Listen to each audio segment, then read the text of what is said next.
everyone, welcome back to my channel and to another what I eat in a day as a vegan. For breakfast I had toast with hummus, tomato, onion and pesto. For this I just sliced up a piece of crusty seeded bread and popped that in the toaster to toast. Once it was done I then spread on some hummus, added on a couple of slices of vine tomato, a few slices of red onion, sprinkled with some salt and pepper on the top, drizzled on some of my homemade basil pesto, and then I added some basil leaves on the top. For some people this is probably something you wouldn't eat for breakfast, but for me it is my kind of savoury breakfast. Sometimes I just really don't fancy anything sweet.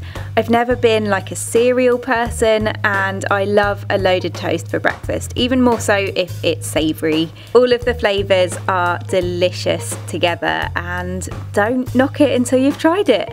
Otherwise this would be a good lunch option if you don't fancy it for breakfast. After breakfast is usually when I take my vitamins, and I mentioned recently that I've been using the New Nutrition vitamin B12 spray, and the other supplement I wanted to introduce into my diet was vitamin D. I've been taking the vegan vitamin D3, also from New Nutrition, which comes in the form of soft gels. It's a vegetable capsule shell, and the vitamin D is extracted from lichens, which is a type of fungi, making it vegan friendly as it's quite hard to find vegan friendly vitamin D supplements. Since moving from a hot country back to a colder climate, not getting as much sun and working inside, it's a vitamin I felt I needed to start taking.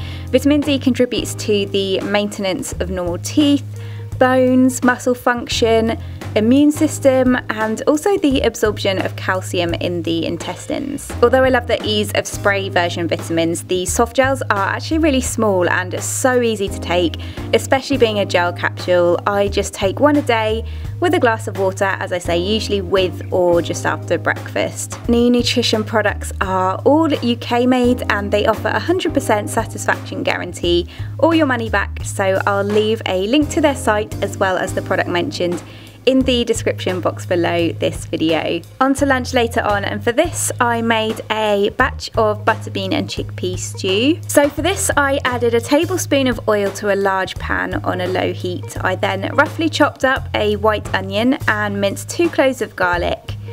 I added the onion into the pan, followed by the minced garlic, and I just cooked that off until soft. I then added in a tablespoon of tomato puree, a teaspoon of smoked paprika, a teaspoon of vegan Worcester sauce and 2 bay leaves. I then gave that a good stir to coat the onions well and fried it all off for a few minutes. I then added in a can of rinsed drained butter beans, a can of rinsed drained chickpeas and 2 cans of chopped tomatoes. I stirred that all through well and then I brought it up to a boil. I then seasoned with some salt and black pepper, added in some fresh chopped parsley and gave it another good stir.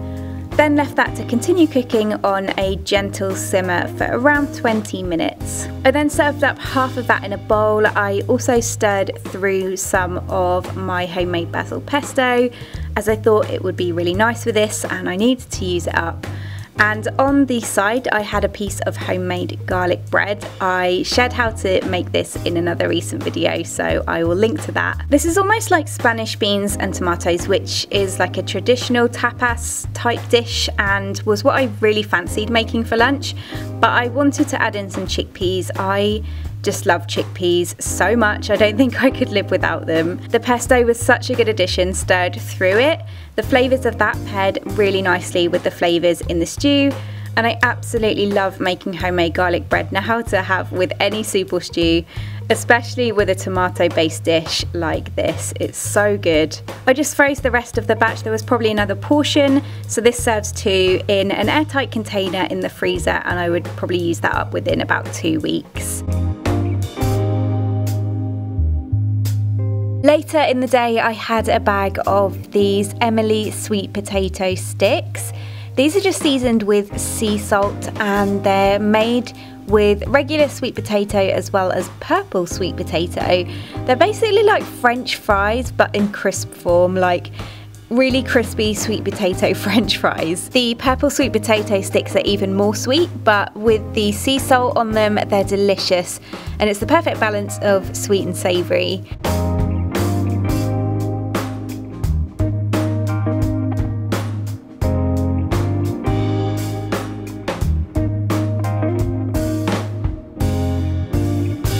For dinner I made a caramelised red onion, mushroom and sage spaghetti. For this I first heated a tablespoon of oil in a large pan on a low to medium heat. I then finely sliced 2 red onions and added those into the pan with a good pinch of salt. I then cooked those down for around 15 to 20 minutes, turning them over continuously until they became soft and slightly transparent. I then added in 2 tablespoons of coconut sugar and 2 tablespoons of balsamic vinegar. I then gave that a good stir and allowed it to cook for a further 10 minutes until completely caramelised. I next removed the caramelised onions from the pan and just set them aside. And I then minced 3 cloves of garlic, added a splash of hot water back to the pan to lift all of that sticky sauce that was left over.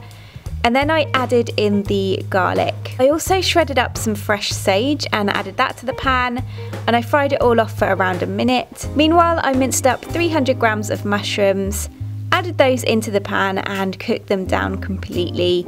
I then seasoned with some salt and black pepper and gave it all another stir. Over in a separate pan, I poured in some boiling water, added in some salt, and then I placed in my spaghetti. I cooked that until it was al dente, drained it off and then added it into the pan with the mushrooms. I carefully turned that through, then I added in the caramelised onions and then turned those through too. I then served that up between 2 pasta bowls and just added some fresh chopped parsley over the top. This is such a good pasta dish. I love caramelised onions on anything and they work so well with the mushrooms and the flavour of the sage too. I also love making this with roasted butternut squash as well instead of the mushrooms. That works really well too. I also made this recently and stirred some vegan mayonnaise through it, and my boyfriend said it was amazing, so I thought it'd be one to share as you can make it in a few different ways.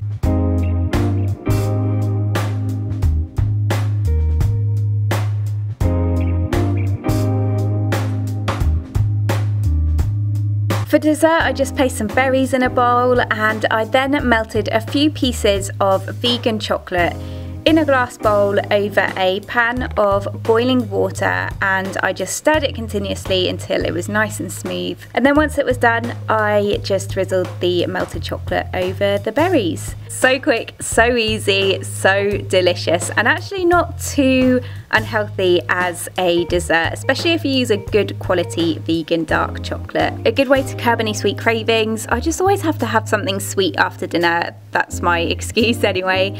And let's face it, you can't really go wrong with melted chocolate, am I right? That's it for another day on my plate. Thank you so much for watching. As always, all of the recipes are written up in the description box below. Don't forget to check out New Nutrition as well. Thank you so much for watching, and I will see you in my next video. Bye!